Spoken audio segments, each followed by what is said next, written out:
నేను ఒకటే చెప్తున్నా అండి, నేను ఇంతవరకు పదవి వచ్చిన తర్వాత పెద్దగా రాజకీయాలు చేయలేదు. నేను అది తెలుసుకోవాలా. నన్ను రాజకీయాలు చేసి నన్ను గెలకాలనుకుంటే ఇంకా నా స్ట్రాటజీ ముందు ఎవడు పనికిరాడండి.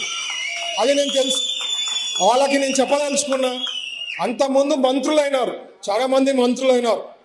ప్రతి ఒక్క మంత్రి ప్రతి ఒక్క దాంట్లో ప్రతి నియోజకవర్గంలో ఏదో రకంగా వాళ్ళు ఇన్వాల్వ్ అయ్యి మీకు తెలియకుండా చాలా చేశారు. నేను ఆ పనులు చేస్తలే. ఏ నియోజకవర్గంలో కూడా నేను రెస్పెక్ట్ ఇచ్చి ఏ వాళ్ళకి ఎమ్మెల్యేస్ కానీ ఇన్ఛార్జెస్ కానీ ఎక్కడా కూడా వాళ్ళకి తెలియకుండా నేను గెలకడంలే.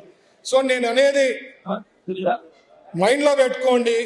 నేను మంత్రి ఉంటా, 5 ఏళ్ళు కాదు, తెలుగుదేశం పార్టీ ఉన్నన్నాళ్ళు నేను మంత్రి ఉంటా. ఇక్కడ మీరు గెలిపిస్తా పోండి. ప్రజలకి సేవ చేసేదానికి అదృష్టం ఉంటుంది. ఎందుకంటే లోకేష్ గారికి తెలుసు నేను ఎట్లా అంటుండ అనేది చంద్రబాబు గారికి తెలుసు. మీరు ఎంత చెప్పినా ఎంత గెలికినా అక్కడ ఏమి మారేది ఏమి ఉండదు. సో సబ్జెక్ట్ మీరు తెలుసుకోవాల్సింది ఏమంటే, నన్ను ఊరికే గెలకద్దండి. నా నియోజకవర్గంలో వచ్చి ఏదైనా గెలికేది స్టార్ట్ చేసినారనుకో, నేను వేలు పెట్టాను అనుకో, మినిస్టర్గా వేలు పెట్టినారంటే ఆ నియోజకవర్గంలో చాలా మీకే ప్రాబ్లమ్స్ వస్తాయి. సో కైండ్లీ మీ పని మీరు చూసుకోండి.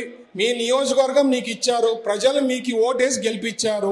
మిమ్మల్ని చూసుకునే బాధ్యత మీ ప్రజలు మీకు ఎన్నో సమస్యలు ఉంటాయని సాల్వ్ చేసుకుంటూ పోండి. అదే కాకుండా ఊరికే నా నియోజకవర్గంలో వచ్చేవాళ్ళు అంటే ఏదో పెత్తనం చేయాలనో లేదో ఏదో గెలకాలనుకోవడం అయితే మాత్రం నా స్ట్రాటజీస్ ముందు నేను చేసే పనుల ముందు ఎవరు నా దగ్గరలో కూడా రాలేరు. అది నా ఎన్నో నిరూపించుకునేదానికి ఎగ్జాంపుల్స్ ఉన్నాయి.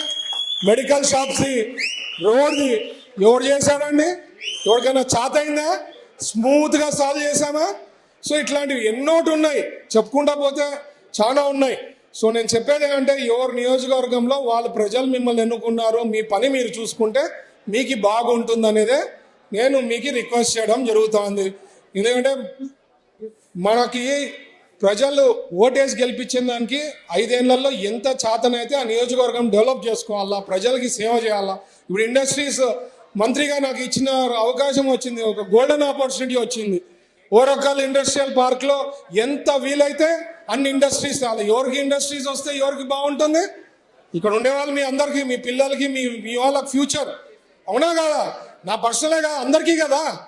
సో ఇది మైండ్లో పెట్టుకోండి. మనం కష్టపడుతున్నాం, చేస్తున్నాము, డెవలప్ చేస్తున్నాము.